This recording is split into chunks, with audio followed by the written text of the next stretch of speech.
Bismillahirrahmanirrahim. Assalamu alaikum students. My name is Muhammad Usman Salim. I am from UGI Chemistry Department. Students alkyl halide हमने start किया था। हमने इस chapter की importance को तो पहले ही डिस्कस किया कि पेपर पॉइंट ऑफ व्यू से बहुत ज़्यादा इंपॉर्टेंट चैप्टर है। उसके बाद हमने टाइप्स देखी, क्लासिफिकेशन देखी, क्लासिफिकेशन के बाद नोमेनक्लेचर को डिस्कस किया और प्रिपरेशंस को डिस्कस किया और अब हम रिएक्शंस की तरफ आए थे। और मैंने आपको बताया था कि वैसे तो अल्काइल हैलाइड काफ़ी रिएक्शन शो करते हैं, एलिमिनेशन है, सब्स्टिट्यूशन है, रिडक्शन है, words, Friedel Crafts, rearrangement reaction, reaction with metals, लेकिन हम दो क्लासेस को डिस्कस करेंगे जिसमें आपके पास सब्स्टिट्यूशन रिएक्शन थे और दूसरे एलिमिनेशन रिएक्शन। और लास्ट लेक्चर में हमने सब्स्टिट्यूशन रिएक्शन की जो जनरल जो डिस्कशन थी उसे डिस्कस किया, जिसमें हमने देखा कि इलेक्ट्रोफाइल क्या है, न्यूक्लियोफाइल क्या है, सबस्ट्रेट क्या है, ठीक है, और लिविंग ग्रुप, मतलब इन सारी टर्मिनोलॉजीज़ को हमने सीखा। आज हम प्रॉपरली सब्स्टिट्यूशन रिएक्शन को स्टार्ट करने जा रहे हैं और उनमें सबसे पहले जो हम आज डिस्कस करेंगे that is nucleophilic substitution bimolecular reaction, जिन्हें आप SN2 रिएक्शंस भी कहते हैं। ठीक है, मैं यहाँ पे लिख भी देता हूँ कि इन्हें आप SN2 रिएक्शंस भी कहते हैं। और अगर आपको याद हो, मैंने आपसे कहा था कि SB कैपिटल लिखेंगे आप, NB कैपिटल लिखेंगे, लेकिन N आप सबस्क्रिप्ट में लिखेंगे और 2B आप इस तरह लिखेंगे और ये आपके पास बन जाएंगे SN2 रिएक्शंस। तो स्टूडेंट्स आज हम SN2 रिएक्शंस को थॉरली प्रॉपरली स्टार्ट करेंगे और सबसे पहले हम डेफिनेशन देखेंगे SN2 रिएक्शंस की कि SN2 रिएक्शंस हैं क्या।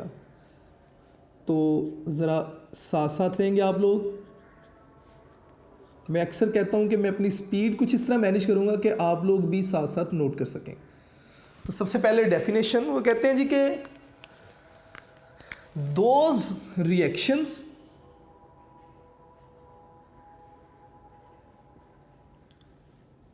मैं रिएक्शंस को RXN लिखूंगा, लेकिन आप जब एग्जाम में लिखेंगे आप फुल स्पेल के साथ लिखेंगे। Those reactions in which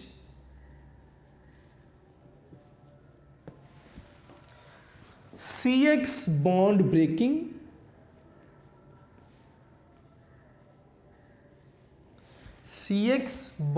breaking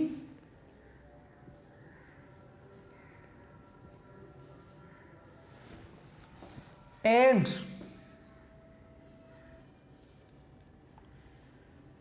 attack of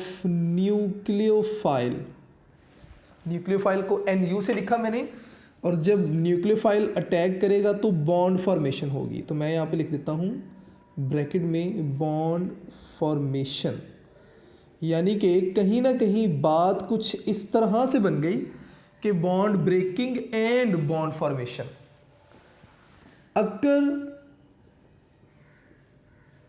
simultaneously, students simultaneously का मतलब बैकवर्ड एक ही टाइम पे, ठीक है, इन वन स्टेप।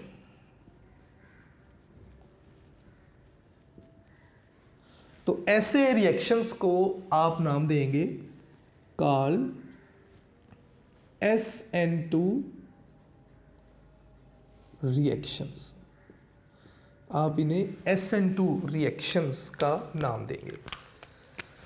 अगर आप इस डेफिनेशन को ज़रा गौर से देखें तो होगा क्या, वो कहते हैं जी कि मेन वर्ड हाईलाइट कर रहा हूँ, जब मैं एग्जांपल लिखूंगा तो क्यों न्यूक्लियोफिलिक सब्स्टिट्यूशन रिएक्शन आप इन्हें कह रहे हैं बाईमॉलिक्यूलर, वो भी बात क्लियर हो जाएगी।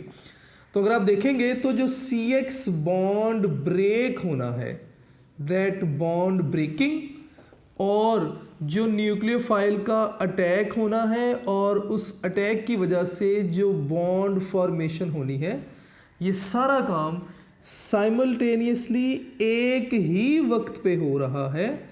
कब? एक स्टेप में। तो इस तरह के रिएक्शंस को आप नाम देंगे न्यूक्लियोफिलिक SN2 रिएक्शन या न्यूक्लियोफिलिक सब्स्टिट्यूशन बाईमॉलिक्यूलर रिएक्शन। ठीक है, अब इसके एग्जाम्पल हम यहाँ पे देख लेते हैं कि एग्जाम्पल में आपसे क्या डिस्कशन की जाएगी।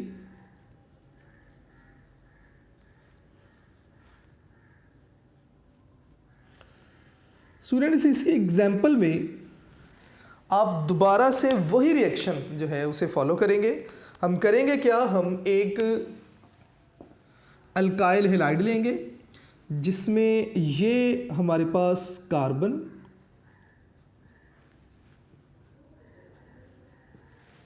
ठीक है, और इस कार्बन के साथ एक हैलोजन अटैच है। अब होगा क्या कि during the course of reaction let's say कि ये हमारे पास एक न्यूक्लियोफाइल जिसने अटैक करना है इस कार्बन पे। स्टूडेंट्स कार्बन हैलोजन, हैलोजन और कार्बन के दरमियान बॉन्ड बना। इन दोनों में से अगर आप देखेंगे तो हैलोजन मोर इलेक्ट्रोनेगेटिव है, इस पे पार्शियल नेगेटिव चार्ज और कार्बन पे पार्शियल पॉजिटिव चार्ज, ठीक है। मैंने आपसे पहले लेक्चर में भी कहा था कि न्यूक्लियोफाइल कौन होगा, जिस पे नेगेटिव चार्ज होगा। तो इसका मतलब ये जो स्पीशी मैंने लिख दी ये न्यूक्लियोफाइल भी है और लीविंग ग्रुप भी है। ये बातें आप लोगों ने याद रखनी है, ये बहुत इंपॉर्टेंट है। ये जो स्पीशी हमने लिख दी ये आपके पास एक न्यूक्लियोफाइल भी है और साथ ही साथ ये क्या है, लीविंग ग्रुप भी है। मैं यहाँ पे लिख देता हूँ कि ये न्यूक्लियोफाइल भी है और साथ ही साथ ये लीविंग ग्रुप भी है। इस पे भी नेगेटिव चार्ज है। ये भी आपके पास क्या है, ये न्यूक्लियोफाइल है, लेकिन कौन सा, इसने चूंकि अटैक करना है, ये आपके पास अटैकिंग न्यूक्लियोफाइल है। स्टूडेंट्स ये कार्बन पॉजिटिव चार्ज है, इस पे इलेक्ट्रोफिलिक सेंटर है, यानी कि इस कार्बन पे अटैक होगा। अब होगा क्या कि अटैकिंग न्यूक्लियोफाइल अटैक करेगा इस कार्बन पे। अब कार्बन ये देखेगा कि पहले से जो मेरा बॉन्ड है वो हैलोजन के साथ है, ये ज़्यादा स्टेबल है या इस नए आने वाले न्यूक्लियोफाइल के साथ ज़्यादा स्टेबल बॉन्ड है। अगर कार्बन को लगे कि नए आने वाले न्यूक्लियोफाइल के साथ मेरा बॉन्ड जो बनेगा वो ज़्यादा स्टेबल है, तो ये कार्बन इस न्यूक्लियोफाइल के साथ बॉन्ड बनाएगा और ये जो न्यूक्लियोफाइल है, ये जो हैलोजन है, हेट्रोलाइटिक फिशन होगी यहाँ से और ये कार्बन के इलेक्ट्रॉन्स को भी ले जाएगा और ये क्या करेगा, ये जनाब लीविंग ग्रुप के तौर पे लीव हो जाएगा। ठीक है, ये पुरानी वाली सारी डिस्कशन हुई, मैं दोबारा से आपको याद करवा दी। तो आप यहाँ पे लिखेंगे जी कार्बन, ये OH यहाँ पे आके अटैच हो गया, ठीक है, और ये X जो था इसने लीव कर दिया एज लीविंग ग्रुप। ले जी, X ने लीव किया as leaving group.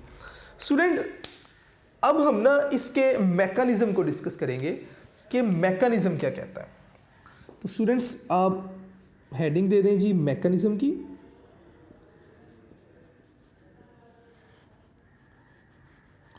Mechanism easy है, इसका मुश्किल नहीं है, बस आप लोगों की थोड़ी सी तवज्जो चाहिए होगी।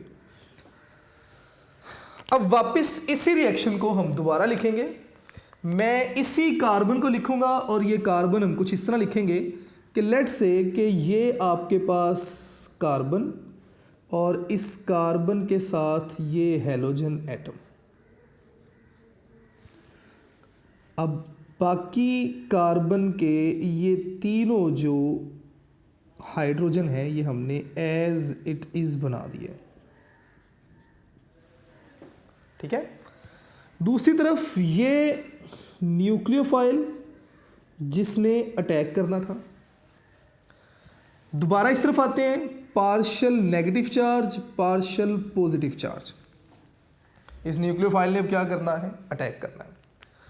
अब स्टूडेंट्स इस सारे रिएक्शन में ना काफ़ी सारी ऐसी बातें हैं जो अंडर डिस्कशन आएंगी। स्टार्ट में तो मैं उन्हें डिस्कस कर लूँगा, लेकिन लास्ट में हम हेडिंग बना के उनको थोड़ा थोड़ा एक्सप्लेन भी कर देंगे और यही हमारा सारा काम होगा। और याद रखिएगा कि ये SN2 SN1 ये पेपर में एग्ज़ाम में बार बार एज लॉन्ग क्वेश्चन आ चुके हैं, तो इसलिए ये इंपॉर्टेंट है। मैं बड़ा डिटेल में स्लोली बातों को लेकर चल रहा हूँ ताकि आपको समझ आती रहे साथ साथ। अब ये न्यूक्लियोफाइल है, ठीक है। इस कार्बन की अगर हम बात करेंगे तो ये जो कार्बन है ना, इसकी जो हाइब्रिडाइजेशन है दैट इज sp3 हाइब्रिडाइजेशन। मैं यहाँ पे लिख रहा हूँ कि ये sp3 हाइब्रिडाइज है।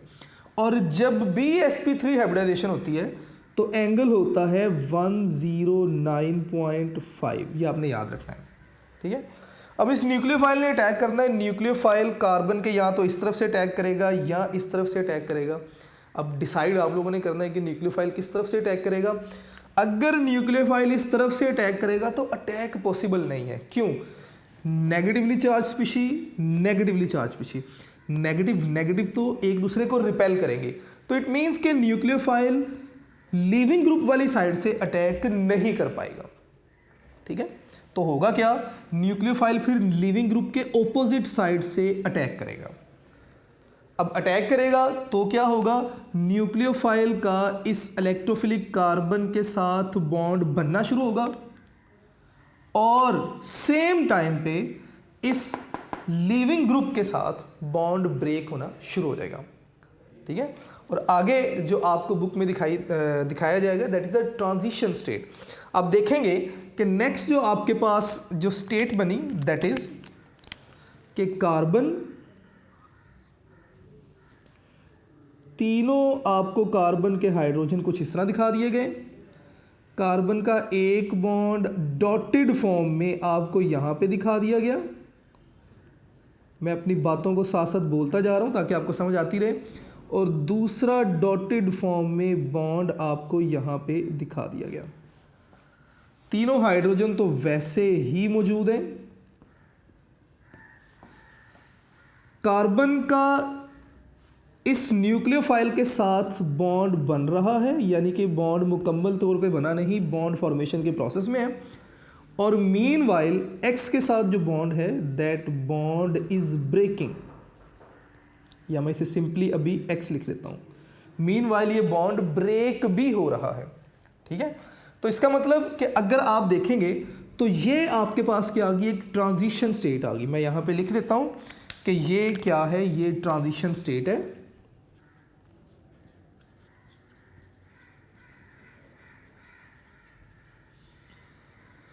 स्टूडेंट्स, ट्रांजिशन स्टेट जो होती है ना, ये किसी भी रिएक्शन के दौरान जब आती है तो अगर ट्रांजिशन स्टेट का वर्ड यूज़ कर दिया जाए तो इट मीन्स कि इसकी एग्जिस्टेंस बड़े ही कम टाइम के लिए होती है।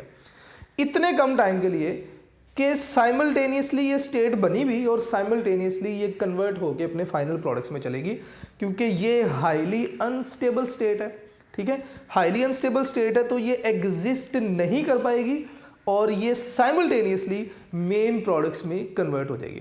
तो ये ट्रांजिशन स्टेट बनती है। आपके इंटरेस्ट के लिए लिख देता हूँ कि इसका जो एग्जिस्टेंस है ना, यानी कि कितने टाइम के लिए ये स्टेट एग्जिस्ट करती है, इसका एग्जिस्टेंस बड़े कम टाइम के लिए होता है। कितने टाइम के लिए आपने बताना है कि ऑलमोस्ट 10⁻⁻12 सेकेंड्स, ठीक है। और जैसे ही ये ट्रांजिशन स्टेट बनती है तो ये जो कार्बन है इसकी हाइब्रिडाइजेशन भी चेंज होती है और ये sp2 हाइब्रिडाइज हो जाता है। ये दो तीन इंपॉर्टेंट बातें हैं, आपने इन बातों को याद रखना है। अब इसके फ़ौरन बाद क्या होगा कि ये ट्रांजिशन स्टेट कन्वर्ट होगी फाइनल प्रोडक्ट्स में और आपके पास फाइनल प्रोडक्ट्स बनेंगे जिनमें आपके पास कार्बन है। कार्बन के तीनों हाइड्रोजन्स के साथ बॉन्ड दिखा दिए यहाँ पे, और यहाँ पे आपके पास अटैकिंग न्यूक्लियोफाइल अटैच हो गया। और ये जो लीविंग ग्रुप ने लीव किया इसे हम यहाँ पे शो कर देते हैं कि जनाब ये लीविंग ग्रुप नेगेटिव चार्ज के साथ लीव कर गया, ठीक है। ये आपके पास फाइनल प्रोडक्ट बन गई। आपके पास जो रिएक्टेंट था that was primary alkyl halide, या अगर इसके लिहाज से बात करें तो ये आपके पास था आपके पास मिथाइल हैलाइड, और आपके पास जो प्रोडक्ट बनी दैट इज मिथनॉल, ठीक है। अब कुछ इंपॉर्टेंट जो है वो कुछ डेफिनेशंस हैं। अब ज़रा साथ साथ उन डेफिनेशंस को हम देखते जाएंगे। तो सबसे पहले हम बात करेंगे जी single step mechanism.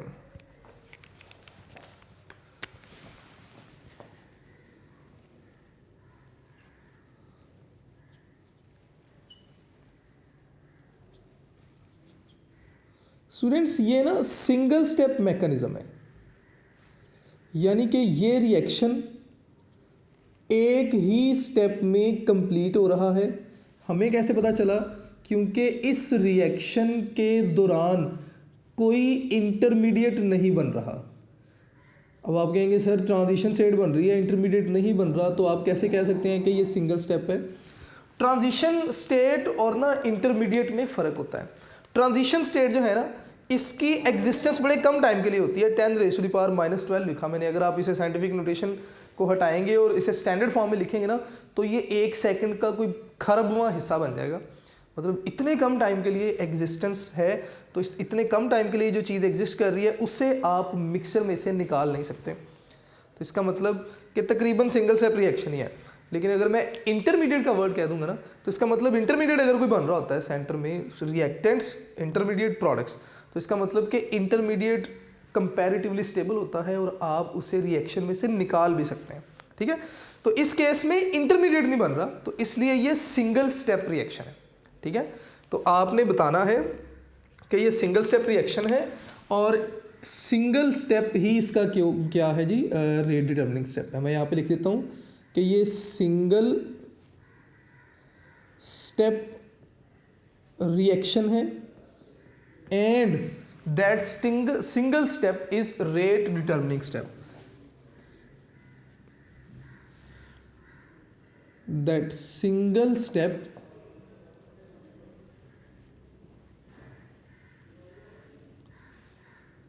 Is rate determining step.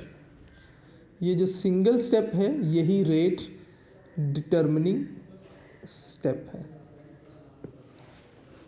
ठीक है, अब उसके बाद आपने नेक्स्ट क्या बताना है? आपने बताना है कि इसकी जो हाइब्रिडाइजेशन है वो चेंज हुई, किस तरह से चेंज हुई वो भी हम लिख लेते हैं। मैं यहाँ पे लिखूंगा G change in hybridisation.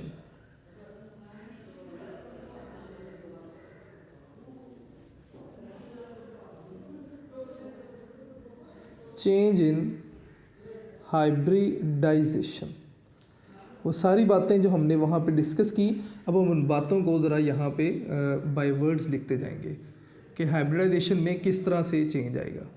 Students, अगर आप रिएक्शन को देखेंगे तो सबसे पहले जो आपका सेंट्रल कार्बन एटम था sp3 हाइब्रिडाइज था, हाइब्रिडाइजेशन चेंज हुई sp2 हाइब्रिडाइज, और फाइनल जब प्रोडक्ट्स बने तो ये जो कार्बन है that is again sp3 hybridise. तो इसका मतलब ये हुआ कि जो हाइब्रिडाइजेशन है that changes from sp3 to sp2,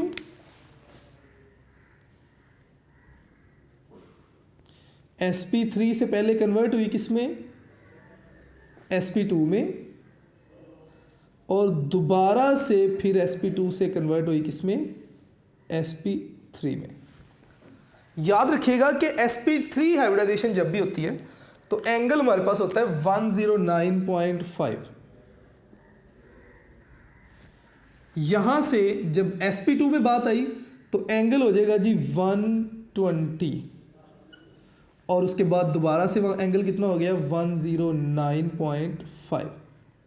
अब ऐसा हुआ क्यों? हाइब्रिडाइजेशन चेंज क्यों हुई? बात दोबारा वहीं आ जाएगी कि न्यूक्लियोफाइल ने अटैक करना था। इस तरफ न्यूक्लियोफाइल था, इस तरफ बाकी 3 ऑर्बिटल थे। ऑर्बिटल्स के दरमियान अगर आप एंगल देखेंगे तो दैट इज 109.5 डिग्री। यानी कि अगर मैं स्ट्रक्चर बनाने की कोशिश करूं तो ये सेंट्रल कार्बन, ये एक ऑर्बिटल, ये बाकी 3 ऑर्बिटल्स आ जाएंगे।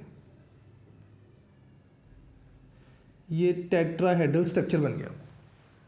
ठीक है, मैं ज़रा डायग्राम को थोड़ा सा इसका जो साइज़ है वो बढ़ा देता हूँ ताकि आपके लिए बात समझने में आसानी हो। स्टूडेंट्स, हुआ क्या कि ये सेंट्रल कार्बन था और मैं डायग्राम को इस तरह बना देता हूँ, ले जी इस तरह कर देते हैं ताकि आपको बात समझने में थोड़ी सी आसानी हो। ये आपके पास जो था ना, ये आपके पास स्ट्रक्चर बन गया कब? जब कार्बन की sp3 हाइब्रिडाइजेशन होती है। अगर मैं इस स्ट्रक्चर को मज़ीद आसान कर दूं तो इसे हम मिटा देते हैं यहाँ से इस तरह।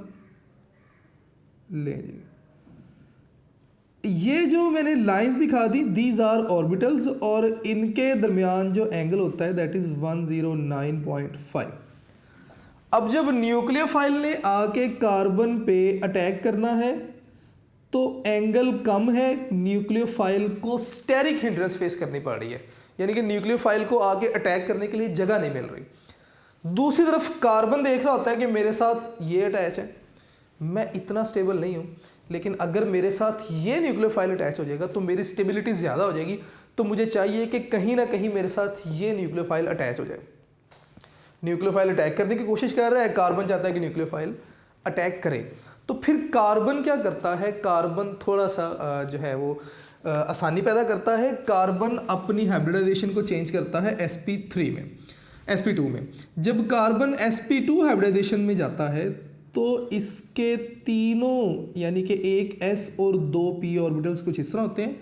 अब जो बॉन्ड एंगल आ जाता है दैट इज़ 120, यानी कि पहले जो बॉन्ड जो ऑर्बिटल थे वो एक दूसरे के करीब थे, एंगल कम था, अटैक मुश्किल था, कार्बन तक पहुंचना मुश्किल था।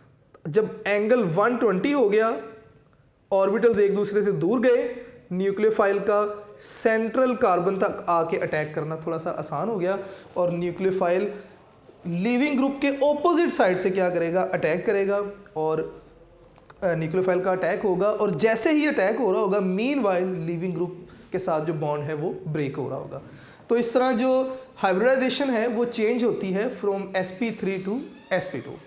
ठीक है, उसके बाद बेटे नेक्स्ट आपने बताना है direction of attack.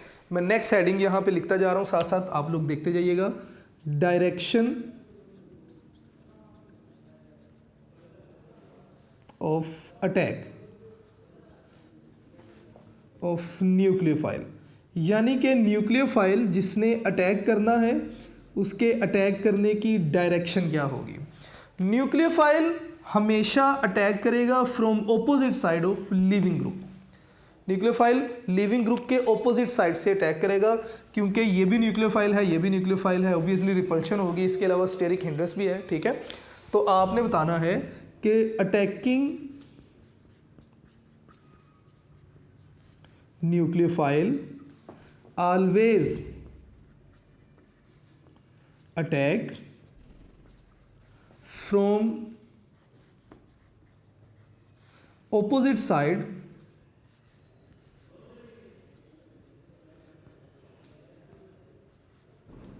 of leaving group। कि न्यूक्लियोफाइल हमेशा लीविंग ग्रुप के ऑपोजिट साइड से अटैक करेगा। नेक्स्ट बेटे आपने बता देना है इनवर्जन इन कॉन्फ़िगरेशन।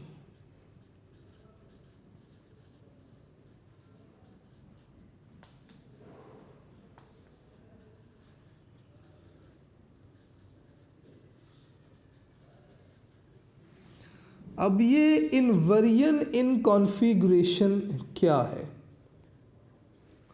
स्टूडेंट्स, ज़रा फोकस कीजिएगा। बिफोर अटैक जो लिविंग ग्रुप था that is on right side of the carbon atom, और जो अटैकिंग न्यूक्लियोफाइल है अभी मतलब वो अटैक नहीं किया। अब इसको समझने के लिए ना आपको थोड़ी सी इन्फॉर्मेशन होनी चाहिए अबाउट स्टीरियो केमिस्ट्री, लेकिन चूँकि स्टीरियो केमिस्ट्री अभी हमारे सिलेबस में आपके डिस्कस नहीं की गई, तो इसलिए मैं बड़े ही सादा अल्फाज में राइट और लेफ़्ट के लिहाज से बात करूँगा। आप लोगों ने ज़रा फोकस करना है। अगर आप देखेंगे तो एक न्यूक्लियोफाइल अटैच है कार्बन के राइट साइड पे, लेकिन जब प्रोडक्ट बनी तो जो प्रोडक्ट बनी उसमें जो अटैकिंग न्यूक्लियोफाइल है अब वो अटैक है कार्बन के लेफ्ट साइड पे।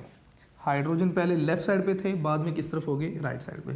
तो अगर आप देखेंगे तो कार्बन की जो इन्वर्जन थी, जो कॉन्फ़िगरेशन थी, वो इन्वर्ट नहीं होगी। हाइड्रोजन और जो न्यूक्लियोफाइल है इनकी पोजीशन आपस में इन्वर्ट नहीं होगी। ठीक है, तो आपने बता अच्छा इसको ना समझने के लिए हम एक वैसे डेली लाइफ में एग्जांपल भी ले लेते हैं। ये इन्वर्जन इन कॉन्फ़िगरेशन होती क्या है। फॉर एग्जांपल आपके पास एक ना अम्ब्रेला है, आप अम्ब्रेला है और आप एक मतलब बड़ी स्ट्रॉन्ग विंड में आप अम्ब्रेला आपके पास है और आप खड़े हैं। जब हवा बहुत तेज़ चलती है तो जो अम्ब्रेला है उसकी जो साइज़ जो आपके पास जो उसकी रूफ़ है वो बड़ी फास्ट विंड में, बड़ी स्ट्रॉन्ग विंड में वो दूसरी तरफ मुड़ जाती है। तो इसका मतलब जो अम्ब्रेला थी उसकी कन्फिग्रेशन जो थी वो इन्वर्ट कर गई। तो इसी तरह अगर आप देखेंगे तो कार्बन की जो हाइड्रोजन वाली साइड है वो इस तरफ आ गई और न्यूक्लियोफाइल वाली साइड इस तरफ आ गई, तो कॉन्फ़िगरेशन में इन्वर्जन होगी। अब यहाँ पे भी आपने बताना है कि इन्वर्जन इन कॉन्फ़िगरेशन होगी। अब ये जो कॉन्फ़िगरेशन है ना, इसमें इन्वर्जन कितने % है और रिटेंशन कितने % है, हमने ये बताना है। ठीक है, तो मैं यहाँ पे लिख दूंगा कि configuration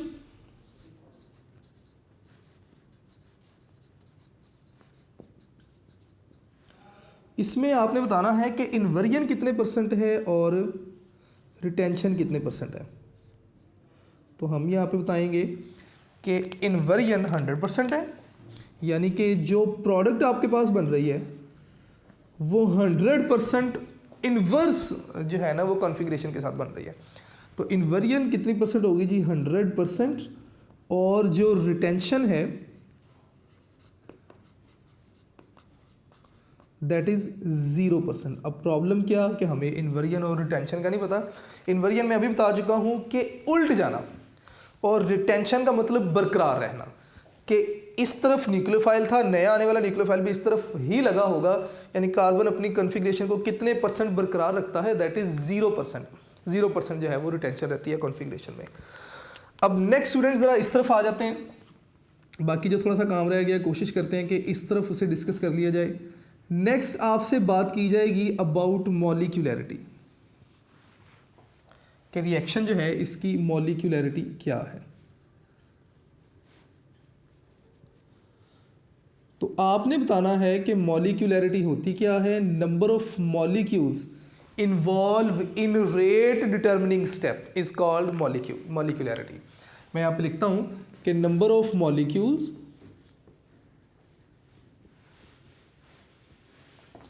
involve in rate determining step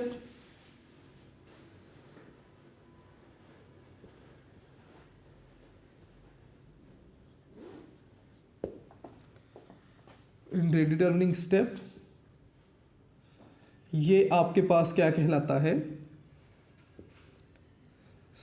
rate determining step, ये आपके पास कहलाता है मॉलिक्यूलैरिटी। ठीक है, अब अगर हम देखेंगे तो हमने पहले बात की कि ये सिंगल स्टेप रिएक्शन है। इसका मतलब सिंगल स्टेप है तो उसमें ये अटैकिंग न्यूक्लियोफाइल और ये जो अल्काइल हैलाइड है ये दोनों ही क्या होंगे, इन्वॉल्व होंगे। ठीक है, तो आप यहाँ पे लिखेंगे कि सो मॉलिक्यूलैरिटी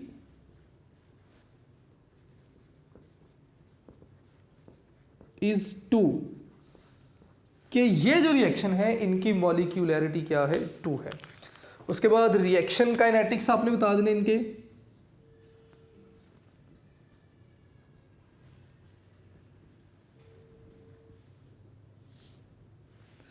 रिएक्शन काइनेटिक्स क्या है कि रेट ऑफ रिएक्शन किस चीज पे डिपेंड करता है। तो स्टूडेंट्स आपने बताना है कि rate of reaction directly proportional है कंसंट्रेशन ऑफ अल्काइल हैलाइड यानी कि Rx और concentration of nucleophile attacking nucleophile, यानी कि जो रेट है वो अल्काइल हैलाइड और अटैकिंग न्यूक्लियोफाइल दोनों की कंसंट्रेशन पे डिपेंड करता है। मतलब क्या इसका, अगर आप सिर्फ अल्काइल हैलाइड की कंसंट्रेशन बढ़ाएंगे तो रेट ऑफ रिएक्शन बढ़ेगा।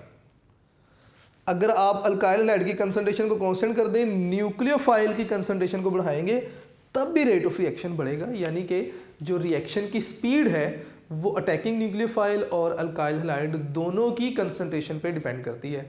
ये सारी चीज़ें हम ना फर्स्ट ईयर में चैप्टर 8 में डिटेल में डिस्कस करके आ चुके हुए हैं कि रेट ऑफ रिएक्शन वगैरह ये क्या होते हैं। उसके बाद नेक्स्ट आपने बताना है ऑर्डर ऑफ रिएक्शन।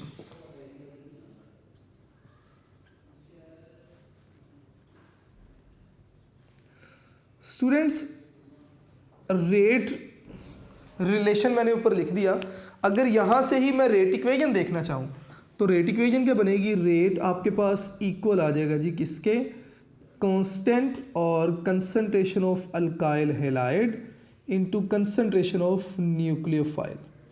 ये आपके पास आ गई क्या जी, रेट इक्वेशन। अब थोड़ा सा अपना फर्स्ट ईयर का कॉन्सेप्ट जो है वो रिवाइज कीजिए। रेट इक्वेशन में जो रिएक्टेंट्स होते हैं उनकी पावर्स के सम को हम ऑर्डर ऑफ रिएक्शन कहते हैं। तो यहाँ पे अल्काइल हैलाइड की पावर भी 1 है, न्यूक्लियोफाइल की पावर भी 1 है, तो इसका मतलब ऑर्डर ऑफ रिएक्शन आपके पास क्या होगा, आप लिखेंगे कि 1 + 1 इक्वल हो जाएगा जी 2 के। तो इसका मतलब ये सेकंड ऑर्डर रिएक्शन होंगे। ऑर्डर ऑफ रिएक्शन क्या है, रेट इक्वेशन में जो रिएक्टेंट्स हैं उनके एक्सपोनेंट्स का जो सम है उसे आप ऑर्डर ऑफ रिएक्शन कहते हैं। तो ये सेकंड ऑर्डर रिएक्शन हो जाएंगे। अब कौन से वो हैलाइड्स हैं जो ये रिएक्शंस शो करते हैं, ठीक है, तो हम यहाँ पे लिख देते हैं जी कि हैलाइड्स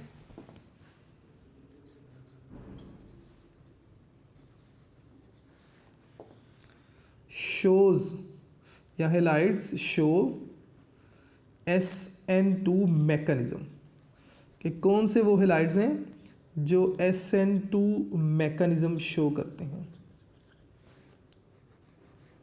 तो स्टूडेंट्स आपने बताना है कि सबसे पहले जो सबसे ज़्यादा ये रिएक्शन शो करता है दैट इज़ मिथाइल हैलाइड। मैं इसे लिख दूंगा जी CH3X। सबसे ज़्यादा मतलब कि रिएक्टिविटी मिथाइल हैलाइड के लिए। उसके बाद प्राइमरी अल्काइल हैलाइड और उसके बाद सेकेंडरी अल्काइल हैलाइड। ये जो टर्शरी है ना, टर्शरी अल्काइल हैलाइड, ये SN2 के लिए क्या होते हैं, अनरिएक्टिव होते हैं। तो मैं लिख देता हूँ जी कि अनरिएक्टिव, यानी कि टर्शरी अल्काइल हैलाइड ये रिएक्शंस शो नहीं करते। तो स्टूडेंट्स ये हमारा आज का लेक्चर था जिसमें हमने कोशिश की कि हम SN2 रिएक्शंस को कम्प्लीटली डिस्कस करें। दोबारा बताता चलूँ कि पेपर पॉइंट ऑफ व्यू से बहुत ही इंपॉर्टेंट क्वेश्चन है। अगर आप इसके सिर्फ आपको डेफिनेशन पता नहीं चाहिए अच्छे तरीके से, रिएक्शन उसका मैकेनिज्म और मैकेनिज्म के बाद ये हेडिंग्स आप अपनी फिंगर टिप्स पे याद कर लें कि मैंने इतनी हेडिंग्स एटलीस्ट लिखनी है, तो इंशाल्लाह आपके फुल मार्क्स बन जाएंगे। इंशाल्लाह नेक्स्ट लेक्चर में बेटे हम नेक्स्ट टॉपिक डिस्कस करेंगे। अपना ढेर सारा ख्याल रखिएगा। अस्सलाम वालेकुम।